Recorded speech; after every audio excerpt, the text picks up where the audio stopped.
Hello guys, सत श्री अकाल साਰਿਆਂ ਨੂੰ। आज मैं बात करूंगा कि एक एथलीट के लिए टाइम टेबल, रेस्ट या डाइट या ग्राउंड के अंदर कौन कौन सी चीज़ें मस्ट हैं और आपके लिए कितने आवर्स हैं जो वो आप ट्रेनिंग करते हो, या कितने आवर्स रेस्ट है, या डाइट के लिए क्या टाइम है, उस चीज़ के बारे में बताऊंगा। तो सॉरी, थोड़ा कॉपी करूंगा क्योंकि मैंने मेरे ही डायरी से ये लिखा हुआ है दोबारा, तो वो चीज़ है। तो कोशिश करना, आप समझने की कोशिश करना मैं कहना क्या चाह रहा हूँ। गलत वे में जाओगे तो सक्सेस थोड़ी लेट हो जाएगी, डिले हो जाएगी, माइंड चेंज हो जाएगा कि गेम होगी कि नहीं होगी, राइट। पहले मंडे टू सैटरडे का वर्कआउट पूरा बता देता हूँ। जैसे हम जनरली कि हम मंडे को मॉर्निंग में सुबह वार्म अप करते हैं। मेरे अकॉर्डिंग हम सिर्फ वार्म अप करके हमें साथ में कोर कर लेनी चाहिए, कोर एक्सरसाइज जिसमें प्लैंक वगैरह भी आ जाती हैं, या आप with weight training with plate के साथ कोर एक्सरसाइज कर सकते हो, बट ज्यादा नहीं करनी है। जस्ट आपकी वो हो आधे घंटे से पौने घंटे तक में खत्म हो जाए, कंटिन्यू हो और ये चीज हो जाए। ओके, तो उसके बाद हम इवनिंग के टाइम पे थ्रो सेशन करते हैं। नेक्स्ट हम ट्यूसडे के टाइम कोई मॉर्निंग में वेट ट्रेनिंग हो जाती है, और शाम को या तो हडल्स जंप कईयों के होते हैं, या कईयों के बॉक्स होते हैं, या सैंड जंप होते हैं, या इसके अलावा हॉपिंग बॉन्डिंग हो सकती है। तो नेक्स्ट फिर वेडनेसडे मॉर्निंग में हम ये सारा वर्कआउट करते हैं, कोर वगैरह, और आफ्टरनून में फिर हम थ्रो सेशन लगाते हैं। तो अकॉर्डिंग टू मी वेडनेसडे को मैं light iron ball, runway flow, ये सब चीजों पे काम करता हूँ। ओके, खैर नेक्स्ट हम थर्सडे को फिर मॉर्निंग में वार्म अप करते हैं, सॉरी वेट ट्रेनिंग करते हैं। वेट ट्रेनिंग के बाद हम सारी जो भी एक्सरसाइजेस हैं जो कोच करवाते हैं वो चीजें, और ना शाम को हम फिर जंपिंग एक्सरसाइज पे लग जाते हैं। नेक्स्ट डे आ जाता है फ्राइडे मॉर्निंग। फ्राइडे मॉर्निंग में अगेन मैं कोर या वार्म अप कोर, और इसके अलावा फ्लेक्सिबिलिटी, थोड़ी सी स्ट्रेचिंग, ये सब करता हूँ। तो शाम के टाइम पे फिर थ्रो सेशन है। सैटरडे हम मॉर्निंग में वेट ट्रेनिंग करते हैं, आफ्टरनून की रेस्ट होती है, शाम की, शनिवार की। और उस दिन मसाज वगैरह करवा ली, या फिजियो के पास जाके रिलीज वगैरह करवा लिए मसल। ये टोटल वर्कआउट है। फिर देन नेक्स्ट संडे रेस्ट है। ओके, ये मेरे अकॉर्डिंग था। तो अब इन सब चीजों के लिए प्रिपेयर कैसे रहना है। प्रिपेयर यही है कि आप सुबह सपोज आपका अलग वर्कआउट टाइमिंग होगी, जैसे कईयों की 7 बजे भी होगी, पर जैसे कि गर्मी है तो इस टाइम पे मैंने मेरी डायरी के अकॉर्डिंग अपना उस टाइम का टाइम टेबल निकाला था जिस टाइम मैंने सबसे अच्छी परफॉर्मेंस दी है। ठीक है, तो मैं मॉर्निंग में, अगर इन दिनों में 5 बजे उठना है, 5 बजे उठ के हम ब्रश करते हैं, जो फ्रेश होते हैं सब। देन लाइट ब्रेकफास्ट टाइप का थोड़ा मील लेना है हमें सुबह ग्राउंड जाने से पहले, ताकि हमारी बॉडी में एनर्जी रहे। या बनाना ले सकते हैं कुछ बंदे, कुछ की बॉडी चाय के ऊपर डिपेंड करती है, तो आप वो भी ले सकते हो। तो मैं लेता हूँ पीनट बटर और ब्राउन ब्रेड के ऊपर पंपकिन सीड, ये लेता हूँ विद टी। ठीक है, मेरा ये है।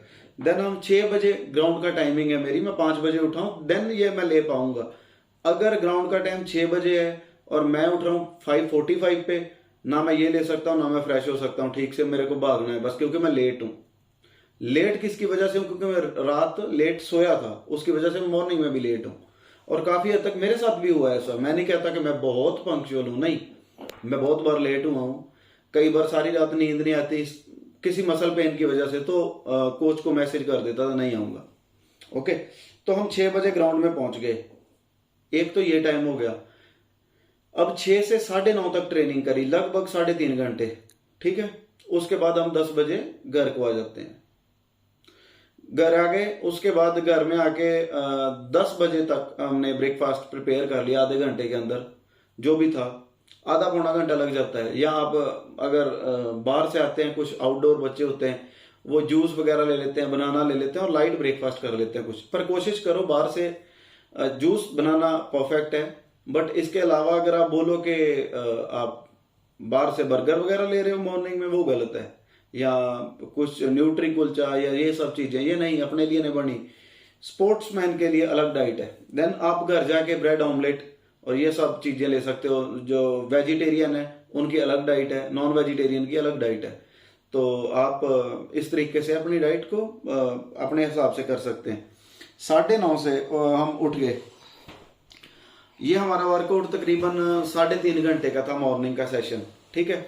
देन हमने आके ब्रेकफास्ट किया। ब्रेकफास्ट करते ही हमने नहाया धोया, जो किया। 11 बजे तक हम सो गए।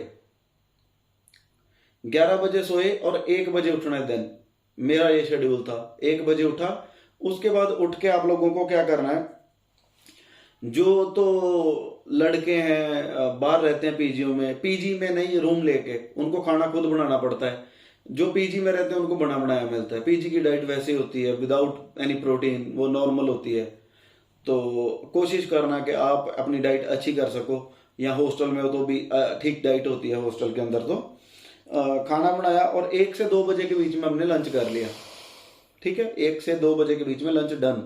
देन हमें कोशिश करनी है कि ये मैं कभी नहीं किया था ऐसे, और मेरे को ये बार अपनी टीम के साथ अलेक्जेंडर है, तो उस इंडियन टीम के साथ वो बाहर जाते हैं।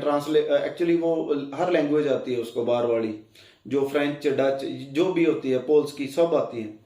तो उन्होंने बताया कि तू सोता क्यों नहीं है, खाना खाने के बाद तू जग रहा है। मैं फोन पे लगा हुआ था, तो मैं बोला खाना खाने के बाद कौन सोता है, दोपहर के बाद तो हम जगते ही रहते हैं और शाम को ग्राउंड चले जाते हैं। बट नहीं, उसने मेरे को रॉन्ग बोला और मेरे को बोला तू सो के ट्राई करके देख। तो खाना खाने के बाद जो नींद है वो जस्ट 1 घंटे की या 1.5 घंटे की हो सकती है हाईएस्ट आपकी। तो वो नींद हो गई।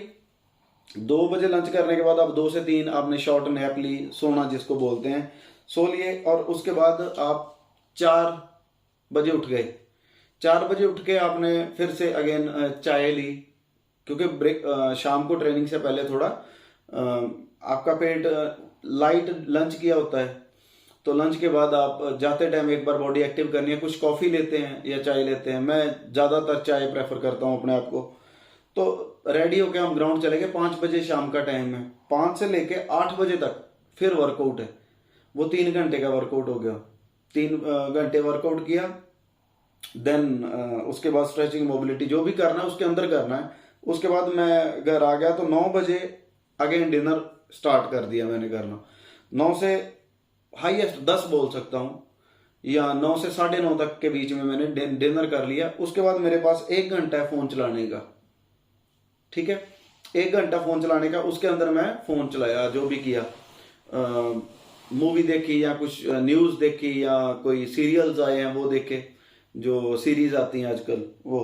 बट ये नहीं है कि एक सीरीज देखी तो सारी खत्म ही कर देनी है एक ही दिन में, ऐसा भी नहीं है। तो 10:40 हाईएस्ट 10:30 या 10:40 तक सो जाना। तो ये आपके नींद के घंटे भी काउंट कर रहा हूँ मैं। एक दिन का शेड्यूल बताऊंगा आपको कितने घंटे का है, वो मेरा टाइटल होगा मूवी के ऊपर, वीडियो के ऊपर। ओके, नेक्स्ट क्या है कि अगर आप बहुत अच्छी मेहनत कर रहे हैं, प्रोबेबली आपने लगभग एक दिन में 7 से 8 घंटे मेहनत करी है, उसके बाद आप नींद नहीं ले रहे हो, तो इसका मतलब ये है कि आप इनडायरेक्टली वे में अपने आप को जीरो कर रहे हो। आप मसल की ग्रोथ जो होनी है, जो हार्मोन्स इंक्रीज होने हैं, वो सब नहीं होंगे, रिलैक्स नहीं होगी बॉडी। तो इस चीज का थोड़ा आपको ध्यान रखना है। ओके, तो कोशिश करा करो जब आप सोने की ट्राई करो तो फोन फ्लाइट मोड पे लगा दो या स्विच ऑफ कर दो, क्योंकि उससे बार बार ध्यान नहीं जाएगा। अगर आप रूम में 4-5 जने लड़के रहते हो तो कुछ बीच में ऐसे होते हैं जिसको नींद लेट आती है, तो कोशिश करो अवॉइड करो उस आदमी का, या तो सेपरेट हो जाए या आप सेपरेट हो जाओ, क्योंकि आपको सोना है, थोड़ा रेस्ट कंपलसरी है आपके लिए। मुझे भी लेट समझ आई थी, मैं भी जागता रहता था। ओके, तो आगे है वेट ट्रेनिंग में कुछ जैसे वेट ट्रेनिंग करते हैं हम। अब वेट ट्रेनिंग में जाके कुछ लड़के डोले बनाते रहते हैं, कुछ शोल्डर बनाते रहते हैं, कुछ हिप थ्रस्ट या एब्स बनाने लग जाते हैं, एब्स बनाने हैं।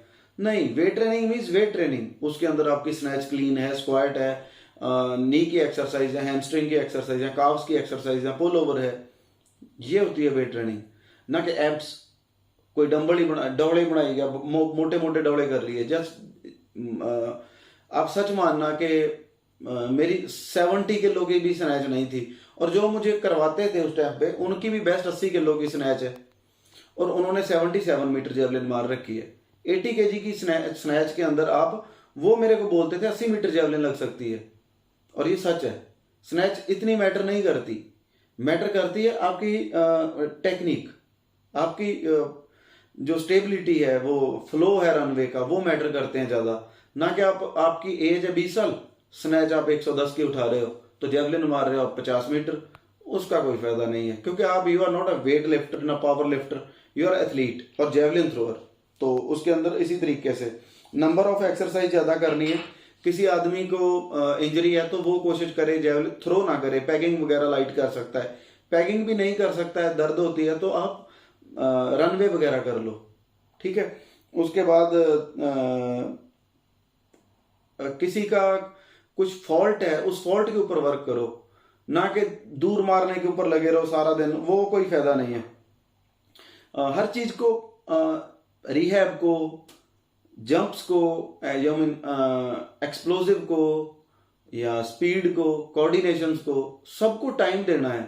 जिसका जो वीक है, मान लो मेरा क्या वीक है, मेरे लिए फ्लेक्सिबिलिटी मेरी कमजोर है, मेरे को फ्लेक्सिबिलिटी इंक्रीज करनी है अपनी, प्लस वर्कआउट। अब इंक्रीज तो मेरे को फ्लेक्सिबिलिटी करनी है और मैं कर रहा हूं इंक्रीज बाइसेप्स, तो वो मैं माइनस हो रहा हूं, मैं प्लस नहीं हो रहा हूं। तो कोशिश करना आप सब भी ये चीज दिमाग में रखना थोड़ी, क्योंकि होता है कई बंदों को लेट पता चलता है, कईयों के टाइम पे। आज मैं काफी सीनियर्स बंदों से बात करता हूं, जब वो बोलते हैं यार हमारे टाइम में ये सब नहीं था, होता तो हम शायद और भी अच्छे होते। जैसे कि जिम्स, आज जिम आ गए हैं, बहुत अच्छी अच्छी मशीन्स है वहां पर, आपको बारबल के साथ वेट ट्रेनिंग करने की बहुत ज्यादा जरूरत ही नहीं पड़ती। अच्छे अच्छे सोना बाथ, स्ट्रीम बाथ आ गए हैं, जिनके अंदर आइस बाथ भी है। उस टाइम पे नहीं था, बर्फ के बारे में किसी को पता तक नहीं था, राइट।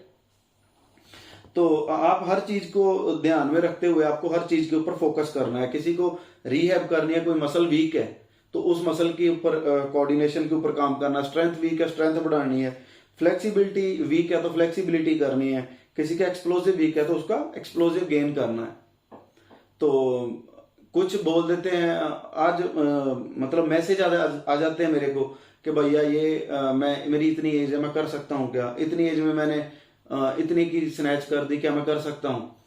एक ने तो हद ही कर दिया, उसने बोला हेलो भैया और साथ में आंख मारने वाला इमोजी होता है वो भेज दिए, कम से कम 10। उसका क्या मतलब हुआ कि भाई साहब कैसे हो, और साथ में इमोजी वाले भेज दिया। अब मैं क्या जवाब दूं उसको आगे से। तो प्लीज अगर आपको बात करनी है जेन्युइनली बात कीजिए, ठीक है। ये आपके लिए है, मेरे लिए, तो आप थोड़ा ध्यान रखना। तो एक चीज है कि हर चीज का बैलेंस बना के रखना है आपको, कोई चीज ओवर नहीं करनी। सपोज पावर ओवर नहीं करनी, टाइटनेस ओवर नहीं करनी, ओवर थ्रोज नहीं करनी जिससे आपकी बॉडी फटीक हो जाए, फटीक में चली जाए, आपके मसल्स फटीक में चली जाए। क्योंकि एक जॉइंट के साथ टेंडन्स भी होते हैं, ठीक है, उसके अंदर मसल्स छोटी छोटी जुड़े होते हैं, वो सारे फटीक हो जाते हैं। फटीक होने के बाद इंजरी फेस में चले जाते हैं हम, तो हमें उस चीज को अवॉइड करना है। बैलेंस बहुत जरूरी है, अदरवाइज जो आउटपुट होगी वो जीरो आएगी आपकी। और आउटपुट जीरो जब होने लग जाती है, फिर दिमाग में ये चीज मैसेज चला जाता है कि यार मैं सक्सेस की तरफ नहीं बढ़ रहा हूं, जिसकी मैं मेहनत कर रहा था, मैं अलग वे में जा रहा हूं। ऊपर से आपकी जो ग्राफ है वो ऊपर से नीचे को जाता है। तो कोशिश करें बैलेंस रखें। ये ग्राफ है फिट है, पर ये ग्राफ जाके ये है, तो फिर इसका मतलब कहीं ना कहीं कमी आप में थी, आपने ओवर कुछ किया है। तो अवॉइड ओवर वर्कआउट कुछ नहीं करना है, एक मसल को बढ़ाने पे लग गए तो वो चीज है। तो फिर मन में ख्याल आने लग जाते हैं ना, कॉन्फिडेंस लूज कर जाओगे इस हिसाब से। आप जो कॉन्फिडेंस था मेरे को इस कंपटीशन में गोल्ड मेडल लेना है, और आपके वहां चलने लग जाता है कि यार अब पार्टिसिपेशन ही बची है मेरे पास। तो कॉन्फिडेंस मस्ट है, कॉन्फिडेंस लूज नहीं होना चाहिए, ऐसी सिचुएशन से बचना है। अदरवाइज आप दिमाग में ये आ जाता है कि कहीं मैंने गेम गलत चूज करी है, गेम छोड़ने के प्लान आने लग जाते हैं। तो यार मैं नहीं चाहता किसी के भी गेम छोड़ने के प्लान दिमाग में आए। आप अच्छी ट्रेनिंग अगर करी होगी ना, आप ग्रो अप करोगे। अगर कहीं ना कहीं गड़बड़ हुई है तो आप नीचे जा रहे हो, अदरवाइज आप नीचे नहीं जाओगे। आपको हार्डवर्क जो भी बोलता है, जैसे मैं हूं, मैं बोलूं कि यार हार्डवर्क करो, हार्डवर्क से रिजल्ट आता है, ओके, हार्डवर्क से रिजल्ट आता है, वो श्योर है, सही बात है, लगे रहना है। छोड़ना नहीं है। हो सकता है आप स्मार्ट वर्क भी करें साथ में, hard work plus smart work. Hard work जितना जरूरी है उससे ज्यादा जरूरी स्मार्ट वर्क है आपके लिए। जैसे स्मार्ट वर्क में बोलूं, अगर आप नहीं करते हो, आप हार्ड वर्क करते जा रहे हो, तो आपका इंटरेस्ट लेवल है ना जो, वो बहुत डाउन हो जाएगा। स्मार्ट वर्क करो, उससे इंटरेस्ट बढ़ेगा आपका और ज्यादा। आप अगली किसी चीज के ऊपर टूट के पड़ोगे। स्मार्ट वर्क ये होता है। हार्ड वर्क ये होता है कि आप ओवरलोड ट्रेनिंग कर रहे हो, बहुत हार्ड वर्क कर रहे हो, उसके बाद फटीग होकर बीमार होकर घर बैठ जाते हो, और एक हफ्ता 10 दिन फिर इंजरी बढ़ती है आपके अंदर, इंजरी घुस जाती है, वो निकलती नहीं है। एक होता है एक एज लिमिट में जाके इंजर्ड होता है बंदा, उसकी इंजरी होती है। एक होती है आपकी एज 18 साल है, आप सर्जरी की तरफ भाग रहे हो। आप एज आपकी 14 साल है, आप सर्जरी की तरफ भाग रहे हो। सिचुएशन वो क्रिएट हो गई है, तो वो मैक्सिमम हार्ड वर्क से क्रिएट होती है। ओके, तो हर बंदे का वीक पॉइंट होता है। मैं वीक पॉइंट बोलूं तो हम किस पॉइंट पे काम करते हैं, हम कोच से पूछते हैं सर किस पॉइंट पे काम करना है, हम अपने सीनियर से पूछते हैं भाई साहब किस चीज के ऊपर ध्यान देना, जो चीज है वही पॉइंट है। तो हो सकता है बहुत बंदों के प्लस पॉइंट होते हैं, जैसे यार इस बंदे का रनवे बहुत बढ़िया है, इस जैसा रनवे हो जाए ना मेरा तो मैं थ्रो मार दूंगा, इस बंदे जैसी मेरे पास पावर हो जाए ना मैं थ्रो मार दूंगा, इस बंदे जैसी फ्लेक्सिबिलिटी हो जाए, रिदम हो जाए, एक्सप्लोसिव हो जाए, स्पीड हो जाए, ये उनके प्लस हैं। बट जिनके अंदर प्लस है उनका एक माइनस है। तो जो आपका माइनस है ढूंढना उस चीज को है आपको, और जो माइनस है उसके ऊपर काम करना है। ठीक है, प्लस को और प्लस करते जाओगे वो कोई फायदा नहीं है। एग्जाम्पल के तौर पे मेरे अंदर पावर बहुत है, मेरी वेट ट्रेनिंग बहुत स्ट्रांग है। कमी कहाँ है? एक छोटी सी फ्लेक्सिबिलिटी के ऊपर कमी है। अगर मैंने वो गेन नहीं करी तो मेरे को वेट ट्रेनिंग दूध नहीं देगी, मेरे को रिजल्ट नहीं देगी, कुछ नहीं करेगी वो। 800 ग्राम जेवलिन के लिए बहुत ज्यादा वेट ट्रेनिंग की बहुत ज्यादा जरूरत नहीं है। स्ट्रेंथ लेवल ओके अच्छा होना चाहिए, पावर बहुत अच्छी होनी चाहिए, पर ये नहीं है कि पावर बहुत अच्छी है और हम उसी से इंजरी खा रहे हैं। उससे इंजरी नहीं, उसके ऊपर टाइम वेस्ट मत करो अपना। वीक पॉइंट ढूंढ के उसके ऊपर काम करना है। ओके, वीक पॉइंट में आपकी फिर अगेन टेक्निक है, रनवे रिदम वो वीक है। आप रनवे चेक कर जाते हो, आपके अंदर सब अच्छी चीजें हैं, आपके अंदर हाथ के अंदर स्टेबिलिटी, हाथ होल्ड प्रॉपर बहुत अच्छा होता है ऊपर, आप रिलीज बहुत अच्छी करते हो जेवलिन को, फ्लाइंग बहुत अच्छी देते हो, रनवे चेक कर जाते हो तो जेवलिन दबा के मारोगे। ठीक है, तो रनवे के ऊपर काम कर लेना है। आप स्ट्रेचिंग के ऊपर काम करें, पार्टनर स्ट्रेचिंग मोस्टली करें। हर सेशन के बाद तो नहीं बोलूंगा कि, ये नहीं बोलूंगा कि मॉर्निंग में आपको स्ट्रेचिंग की जरूरत है। थ्रोइंग डे में आप मॉर्निंग में स्ट्रेचिंग कर सकते हैं। वेट ट्रेनिंग वाले दिन आफ्टर वेट ट्रेनिंग अगर स्ट्रेचिंग करने की जरूरत पड़े तो नहीं करनी, उस टाइम मसल स्टिफ हुए होते हैं, वो टीयर होने का डर होता है, वो टूट सकते हैं, खिंचाव लग सकता है किसी मसल के ऊपर। देन स्पीड के ऊपर काम करें, मोबिलिटी के ऊपर काम करें, ये सारी चीजें थी। ओके, नेक्स्ट है मेरी, ओके ये मेरी पर्सनल डायरी है। तो ओके, नेक्स्ट है डाइट, स्लीप और वर्कआउट। और ये तीनों चीजें, डाइट भी पीस ऑफ माइंड से खानी है आपको, स्लीप भी एकदम ऐसे सो गए कि बेहोश। तीसरा, वर्कआउट के टाइम पे इतना फोकस्ड हो जाना है कि एक कैचिंग पावर आपके अंदर होती है, हर किसी के अंदर। जैसे बचपन में ए फॉर एप्पल ही नहीं हमें बोलना आया था, या ए डालनी नहीं आई थी। कैचिंग पावर कईयों की बहुत अच्छी होती है, एक बार में बताओ ऐसे क्लिक कर जाती है। कैचिंग पावर के साथ दिमाग को बोलते कान खोल के सुनना, दिमाग भी खोल के अगले की बात समझनी है। हाँ, आपको जज करना है कि अगला बंदा आपको गलत गाइड तो नहीं कर रहा है। गलत गाइड कर रहा है तो कोशिश करें कि लीव द प्लेस, उस जगह को छोड़ दे, आप अच्छी जगह पे जाएं जहां आपका कुछ सच में बनना है। ऐसा नहीं है आप किसी, आजकल कुछ कोच पेड हो गए हैं, वो पैसे लेते हैं स्टूडेंट से। तो यार अगर आप साई के अंदर कोच हैं या स्टेट के या किसी डिपार्टमेंट के अंदर है, सपोज कोई पुलिस के अंदर है, बिजली बोर्ड के अंदर है, रेलवेज के अंदर, वो आपसे पैसे नहीं ले सकते। ये रूल होते हैं। जॉब्स उनको जॉब पैसे दे रही है ऑलरेडी, आप उनको पैसे क्यों दे रहे हो? तो आपसे पैसे खाते हैं, आप पैसे मत दो। आपका ट्रेनिंग करना फर्ज है, वो ट्रेनिंग करवाएंगे। ठीक है, अच्छा रिजल्ट दोगे फिर वाह वाह भी होती है उनकी, फिर आपसे वो 20-30% बोलते हैं मेडल आने के बाद, इंटरनेशनल मेडल के बाद मेरे को पैसे भी चाहिए। यार ब्लैकमेल टाइप मत होना, थोड़ा दिमाग से। पढ़े लिखे हो, आज का युग ये 21वीं सदी चल रही है, इसके अंदर आपको बहुत शार्प माइंडेड होना है। ये नहीं कि ठगना एक होता है वर्ड, कि किसी को ठगना नहीं है, किसी के पैसे नहीं लेने, मारने नहीं है, किसी का हक नहीं मारना, पर अपना भी वेस्ट करना वो भी गलत है। ओके, अगर इन सारी सिचुएशंस के अंदर एक बार भी अप डाउन हुआ ना, तो आप गेम छोड़ने वाली स्थिति आ जाती है, रिजल्ट देना बंद कर दोगे। सबसे पहले रिजल्ट बिल्कुल नहीं आएंगे, इंजरी है वो आती रहेगी, वो ठीक नहीं होगी।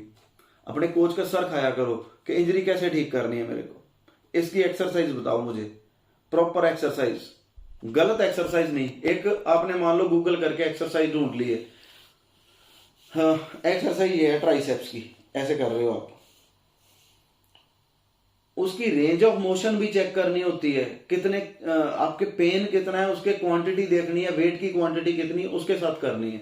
ये नहीं मेरे एल्बो में पेन है, ट्राइसेप्स में पेन है और मैं 20 किलो के डंबल के साथ उसको मजबूत करने में लगा हुआ हूं, नहीं, लाइट के साथ 2 kg 3 kg के साथ। एल्बो बहुत ज्यादा लोगों के चांसेस हैं उनके एल्बो पेन होती है। एल्बो पेन की जब तक आप प्रॉपर रिहैब नहीं करोगे तब तक रिजल्ट नहीं आएंगे। प्रॉपर रिहैब का मतलब ये नहीं ग्राउंड में आ गए और थेराबैंड 2-4 बार खींची और बैठे रहे, इतने में सूरज ढल गया और घर चले गए, और घर जाके फिर सुस्त हो गए, दिमाग खराब है यार क्या करूं, वीडियो देख लो, सीरीज खोली और घुमाने लग गए फोन। ऐसे रिजल्ट नहीं आएगा। देखो सच बोल रहा हूं, ऐसे रिजल्ट नहीं आएगा। रिजल्ट किस चीज से आना है? स्मार्ट ट्रेनिंग से, अच्छे वर्कआउट से, अच्छी स्लीपिंग से, अच्छी डाइट से। कान खोल के सुनो, ओके? तो हर बात को दिमाग में डालना है, दिमाग से ही करना है। घर वालों की बात भी माननी है। कई जगह पर मिसअंडरस्टैंडिंग हो जाती है, उनको पता नहीं चलता, तो उनको कामली बैठ के समझाओ इस चीज को कि ये एक स्पोर्ट्स एक ऐसी चीज है, जैसे बोलते हैं ना कि हाथी की वाइफ हथनी प्रेग्नेंट होती है, उसका बच्चा 1 साल में होता है, जाके 1.5-2 साल लेते हैं। तो 2 साल में जब उनका बच्चा होता है तो हाथी का बड़ा प्रोजेक्ट है, बच्चा भी बहुत बड़ा है, ठीक है? हमारा काम भी वैसा ही है। हमारा 1 दिन में 1 साल में रिजल्ट नहीं आएगा। एक अच्छे स्पोर्ट्समैन, अच्छे एथलीट बनोगे तो एटलीस्ट आपको 2 से 3 साल लगने हैं। उसके अंदर आप सीख पाओगे, यार मेरी ये कमी है। आपको शुरू में आपने देखा होगा एक्सरसाइजेस के नाम भी नहीं पता थे, बट आज आपको पता है। एक दिन आपको सेम अच्छे एक्सरसाइजों के नाम तो पता ही होंगे, प्लस आपको उनको मसल्स वीकनेस, रिहैब्स, इंजरी कैसे हुई, कैसे ठीक करनी है, वो सारी चीजों का भी पता होगा। ओके, एक अच्छे स्पोर्ट्समैन की प्रिपरेशन के लिए आपको इंटरेस्ट और डेडिकेशन, पता नहीं, मेरा बहुत पुराना है पर मिटा हुआ है। ओके, जरूरी है विद स्मार्ट वर्क। ओके, तो जब तक स्मार्ट वर्क नहीं करोगे तब तक सक्सेस थोड़ी सी दूर है आपसे। तो कोशिश करना यार, इन दोनों चीजों के ऊपर काम करना। आप मेरी बेस्ट विशेस है। कोई भी क्वेश्चन हो तो पूछ लेना, बट क्वेश्चन हो, ये नहीं है हेलो सर उसके बाद कुछ नहीं है, मैं रिप्लाई ही नहीं करूंगा उसको, मैं हो सकता है ब्लॉक में डाल दूं, ठीक है? आपको अच्छी लगेगी ये चीज जो मैंने बोली है, तो प्लीज इसको फॉलो करना है आपको। दिमाग से अच्छी ट्रेनिंग करो। कोई आपको बोलता है ना कि यार मैं तो आपने रिजल्ट आपका है जो वो मैं 1 साल में लेके आ जाऊंगा, मेरे पास होता तो आज इतने मीटर कर देता। नहीं, ऐसा नहीं है। कोई किसी का मीटर या डिस्टेंस नहीं बढ़ाता है, कोई किसी की टाइमिंग नहीं तोड़ता है रेस के अंदर। अच्छे कोच होते हैं पर वो भी मेहनत करवा के टाइम तोड़ते हैं। जो जेन्युइन डीपी पीटी स्कूल्स में होते हैं वो आपको बेसिक्स सिखाते हैं, वो रॉन्ग नहीं होते, उनको पता नहीं है, ठीक है? जितनी नॉलेज है उनकी, उनके अकॉर्डिंग उन्होंने आपको डाला है स्पोर्ट्स के अंदर, वहीं से आप निकल के आगे आते हो। तो मेरा कहना यह है, गलत किसी को नहीं बोलना है, अपने ये रूल्स को फॉलो करो। हमारे कितने घंटे हो गए? 3 घंटे सुबह के हमने ट्रेनिंग करी है, उसके बाद ब्रेकफास्ट किया है, ठीक है? जो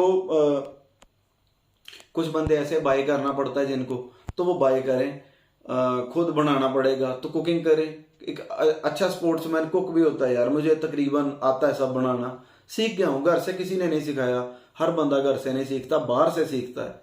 घर से संस्कार थोड़े बहुत आ जाते हैं कि किसी से कैसे तमीज से बात करना है, रहना कैसे है, कुछ होते हैं बदबूदार, पसीने में पड़े हैं, कपड़े नहीं धोने, नो, वो आपकी हेडेक है, वो आपको करना है सब कुछ।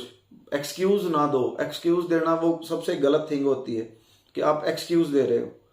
तो ग्रो अप करना है तो अच्छी टेक्निक को फॉलो करना है। आपके कितने घंटे, कितने क्या बनता है, वो मैं इस वीडियो का टाइटल रखूंगा, थंबनेल रखूंगा, तो आप उससे बेटर आइडिया लगा सकते हैं कि एक एथलीट कितने प्लस प्लस प्लस 2+3+1+1+3 कितने आवर्स होते हैं या क्या होता है, प्लस एथलीट बनता है इतनी मेहनत करने के बाद। Okay, thank you. अगर अच्छी लगे तो शेयर करना वीडियो को। Good luck, thank you.